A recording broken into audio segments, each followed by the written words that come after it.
What's up, family? Gerald the Bossman here. You're tuned into the Bossman Show on AM 1010, AM 1430, 1055 The King. Let the King out at 105theking.com and the Bossman Show at bossmanshow.com. Hit me up on Instagram, The Bossman Show, Twitter at Bossman Show, and Facebook, Bossman Show. It's the Bossman on your radio. Listen to the Bossman Show with your host, JR, Saturdays at 9 a.m. right here on AM 1010, The King. What's up, good people? BetOnline is your number one source for all your betting needs. The latest odds, lines, and matchup reports for baseball, boxing, golf, and more. BetOnline continues to be the fastest and easiest way to place your wagers, including live betting and your favorite casino and card games available to play right from your phone. Head to the website or use your mobile device to sign up today and get in on the action. Remember to use your promo code BELIEVE, B-L-E-A-V, for your 50% welcome bonus on your first deposit. BetOnline, where the game starts. BS3 Network, changing the way you watch TV. Yes, BS3 Network, changing the way you watch TV, covering content and hot topics from A to Z, sports, music, society and culture, movie reviews, you name it, we have it. Check it out on bs3network.com or check us out on Roku, BS3 TV on Roku, as well as check out your favorite podcast on all podcast platforms or Spreaker.com/BS3 Network. You are now tuned to BS3 Network.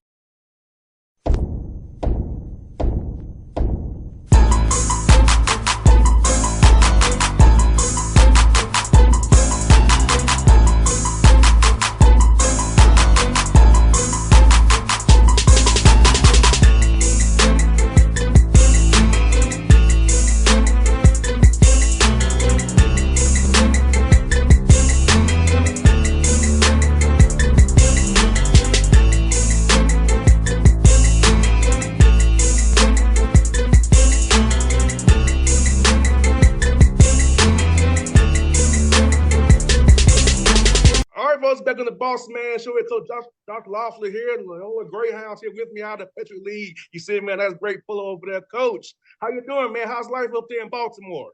It's good, man. I can't complain. We got a great summer here. You know, it's a great city. Obviously, you know, we got a lot going on with our program here, but hopefully we get to take some time too and enjoy an awesome city with a baseball team that's hot, get down to Camden Yards and enjoy being in one of the better cities in America, you know? I hear that, man. And for you, what's tell you about this opportunity here at Loyola, because I feel like, man, Loyola is a great university, a great city. I use it Johns Hopkins as well, man. And about this opportunity here at Loyola to kind of get you guys going, man, and build this thing up the right way, brother. Yeah, hopefully. I mean, it's an awesome opportunity. It's a great place. You know, the people here at Loyola are amazing, and the school is really just filled with great leadership. So I think we got a great opportunity here, and we're trying to get this thing going and build a team that can contend for championships in the Patriot League year after year. And for you, how has it been trying to build a rapport with these young men? This new era we have of the transfer portal, man, is difficult. It's kind of like speed dating almost, man, trying to get guys to commit to you. So how was that process been, trying to really vet out these young men and find the right fits for your program as you try to build this thing out in your first year there?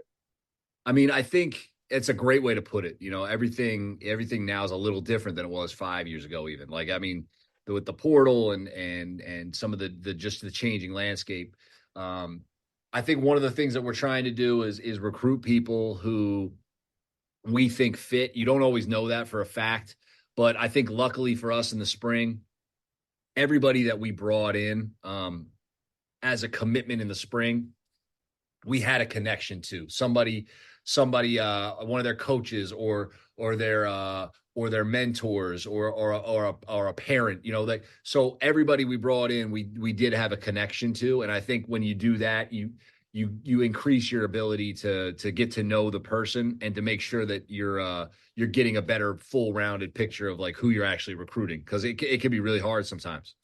No doubt, man. And like you said, Coach, like you gotta know they're in it for the right reasons too, because and now with guys being about themselves more of their brand and more just in the team, so you gotta find out the right guys about team first and Yeah. not brand first.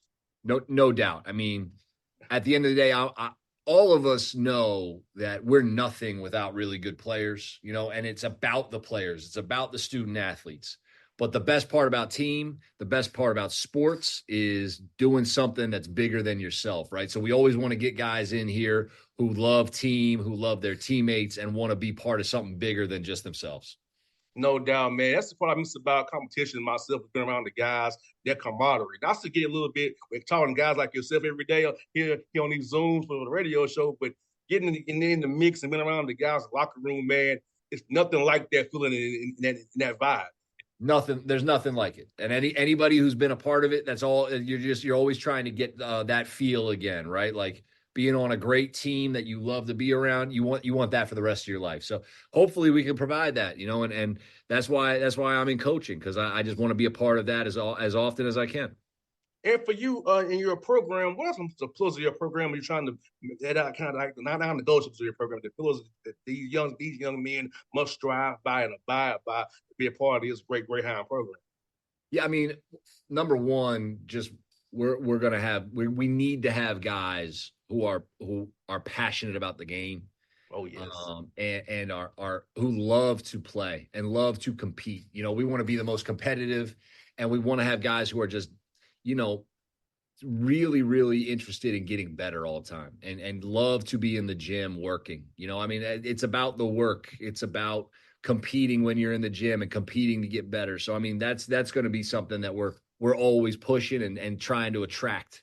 We're going to have a high level of accountability. Guys are going to be told what they're expected to do, what the standard is. And when they meet the standard, they'll know it. And when they don't meet the standard, they'll know it. And we're going to work to meet that standard every day. And, I think you can only have accountability like that if everybody knows that we're all in it for each other and we have great trust, that everybody trusts that we're all trying to make each other better and we have each other's backs. So really high level accountability and high level trust, I think, are what gets a team through really tough times. And then something for you, Coach, man, are you going to be doing more like team concepts or more individual drills, get the guys better, or kind of a little bit of both? Because with it being your first year, you kind of maybe want to get some things in, not everything, before you come back in the fall and get ready for practice in October, then the season come November the 4th. I think you got to do both. I think we got to get some things in place so the guys have a sense early on of what we're building towards. When you're new, it's new for everybody. So we got to introduce some of that stuff so we can get going with it. But you don't want to do the same thing all year long. You don't want to have the same exact practice for the entire year. So, you got to build in some stuff that's a little different. And we never want to lose sight of the fact that, like, at the end of the day, you got to get players better. So it can't all be team stuff. You got to get players better. Number one, we owe it to them. Number two, when they get better, we'll get better as well. So we got to put some time into that individual development to make sure that everybody's better by the end of the day. And it's great about it now. Back when you and I probably played, remember that great date of October 15th. That was the magic date. Now we ain't remember that no more. Man, October 14th was like Christmas Eve. You're like ready to go. Now players don't even know what the first practice day is. I don't even know what the first practice day is. I mean, you got to be really careful to not make this a 12-month season for these guys and burn them out. So I think one of the things that we can do is, if you can have different approaches to different times of the year, you keep it feeling fresh, But yeah, I kind of miss that idea of like, hey, this is practice number 1, October 15th. There was something special about that. I kind of miss it. I'm not going to lie. It was what killed me was how coaches could not get on the floor with us, but the GAs could. It was so awkward and crazy. I could walk down to his office if I really wanted to. He can't get on the court with us. Yeah. I mean, I think we've made a lot of rules changes for the better, right? Like we have more access to the players. The players like they don't want to be suffocated by the coaches, but they want to get coached, and like they're coming here to get better. And then the other thing, I think we've improved the fact that, now you have more coaches who can be on the floor. Like I think about it, like how silly it is. Like, oh, that guy's over there, but all he can do is coach me from the sideline a little bit and keep the clock, and then go make sure our meal's right. And that all that guy wants to do is go coach basketball. So I think some of the changes to allow for more coaching access on the floor has been great too. And it just helps develop players better and helps develop coaches better. You get up there, I should always think about. I was thinking, this is such a joke, man. Like, he can't be on the this is a joke, man. Like, coach can't be on the floor, but okay, whatever. Even as a student athlete, I always like, so these are whacked out rules we got. No doubt, man. No doubt. And you know what? I'm asking about a rule, man. That I really want to ask you about is the charge rule, but they don't give secondary defenders a charge anymore. So, how are you teaching them for us? Well, maybe going hands to the lights, maybe, but trying to be vertical, because you can't really just hope for it and get hit in the chest and get a call. No, I mean, like if you just fall down now, 99 times out of 100, they're going to call you for block. So, I think you just got to pay a lot more attention to verticality, teaching guys how to leave their feet, and like you said, hands to the light. You got to teach them how to be in your own space, and the teams that I think you can actually see it. There's teams that did a great job of that last year that never missed a beat defensively, really. And we get, as coaches, like we used to celebrate the charge, right? You praise the guys who take a charge. Now you got to praise the guys who are doing the stuff right when they're getting vertical, because that's the most effective way to do it now. No doubt to have that game plan, discipline. That's all that matters, man. Hands to the lights. We discipline the game plan. Hands to the lights, please. No doubt, man. You don't even think about doing that, even if you get punched in the gut. Not even an inch. That's what I get mad at, is like the refs will go like, well, his arms came down. I'm like, well, he got kicked in the gut. What do you want him to do? Like, my arms would come down too, man. Like, it's not his fault. Exactly. It's a reflex, my guy. Yeah. I mean, maybe we got to do all we got to do now is abs and jumping straight up and down. That way we never foul. I don't know. We'll figure it out. No doubt. And man, ask about the analytics, man, and how you use it for your team, man. I know I love looking at analytics. I love looking at film and breaking down shot locations, hot zones, cold zones. So how do you use that for your team as a whole to kind of get better by showing what the numbers show to help them become better players and develop off numbers that you present to your players, make them complete. Yeah, I mean, I think that's the whole deal, right? Is like you got to use them you got to use numbers in a way that actually helps your players change their behavior or reinforces the thing that you want, right? Because if you just show it to them and they don't get it, then who cares? No doubt. So you want to show them like, hey, like, and I think what we think of as analytics sometimes is just the shooting numbers and just this and just that. But, one of the things that we've had great success with at other places I've been, like at Johns Hopkins, was we would chart rebounding really in a detailed manner, right? Like who boxed out, who missed box outs. And the numbers show it. Like if we boxed out 90% of the time, we were gonna kick your butt on the glass, and like the games where we didn't win the war on the glass. So like, it's easy to show guys like, hey, this is why we want you to do this. It's not because we're just creating this idea that you have to box out. It's when we do it, we win on the glass. When you win on the glass, you're going to win the game more often than not. So I think being able to show them some numbers, show them how it creates a winning habit, and then maybe even show them the film and be like, now look what it looks like when we don't do it. I think having all these different ways to show the players makes it so they'll remember it better and then do it more. You better keep point about rebounding. I like to look at the film and see what team strategy for is rebounding is. Are they a crashing team? Are they seeing three, seeing two back, going forward? That's kind of inside basketball. But being you understand it. But like I'm looking like, okay, what's the strategy on about rebounding? Are you going to crash? You're going to do this? You're going to get back? Who you sending back in transition? So that's where my mind goes when I'm watching film about strategy of rebounding. And look at the NBA playoffs. Like, I mean, the New York Knicks essentially, I mean, it felt like they won the series against the Sixers just because they crashed so hard and got all those extra possessions. So you can see it and you're watching. You're like, man, this is pretty impactful. And you can see it in the NBA playoffs how important those possessions are. Hey, Coach, man, let me ask you this question. I know how I have problems with it because I'm so into it. When you watch the NBA, do you get into your coaching bag in your mind and your mind keeps going? I know for me, I can't not look at it without going to strategy. I can't look I, at it as just as a fan. Yeah, I I, go into strategy. I tell people that all the time because like when I was a kid, you just watch the game and be like, "Oh, that was cool." Look at that dunk, look at that move. Like, and then you go try and pass like magic out in the backyard. You know what I mean? Yes. And you get old, like you and I, you've been coaching, and like all of a sudden, like it's not as enjoyable, it's not as entertaining. You're watching going like, "Oh, I really like the way they set that screen, and that was a nice play." And oh man, like did you see the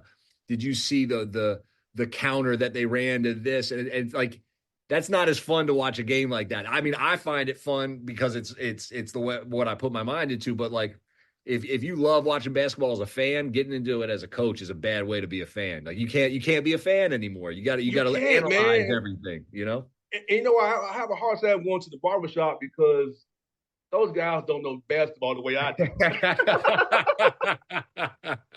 I'm serious. I'm like, Well, imagine to think about it like this. Like I get everything at the barbershop. I get like when they hear you're a coach, they just want to ask you every question known to man. Like some of them are good, most of them are bad.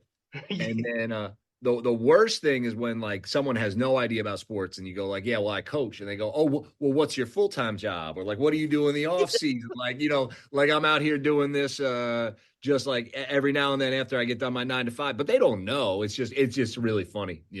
it was funny. I said, you know what an action is? What you mean an action? Action.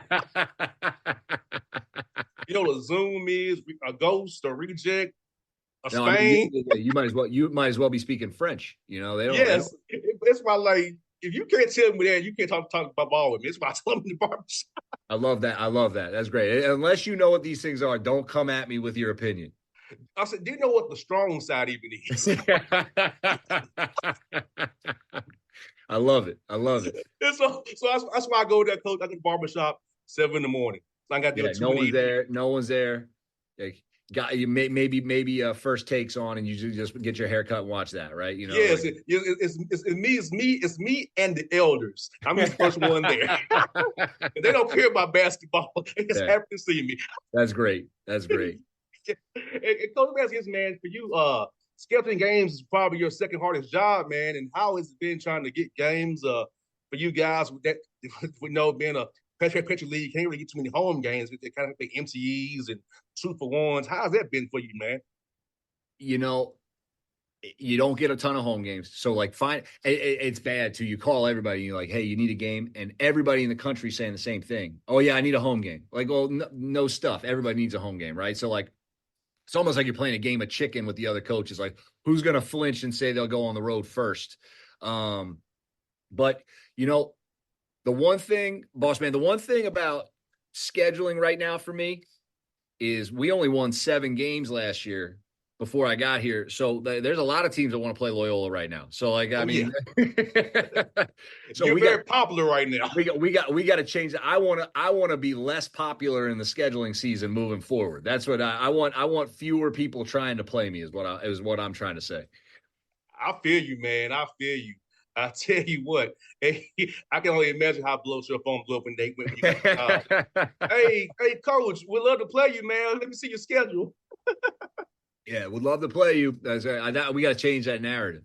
You got there right. I'm gonna try to help you do that, brother. I'm gonna try to I help. appreciate I'm gonna try to help you, man. And let me ask you this, man. For you, when decided you want to get into coaching, man? I know for me, I do it on a volunteer basis. So I know I couldn't do it full time because I'm too intense.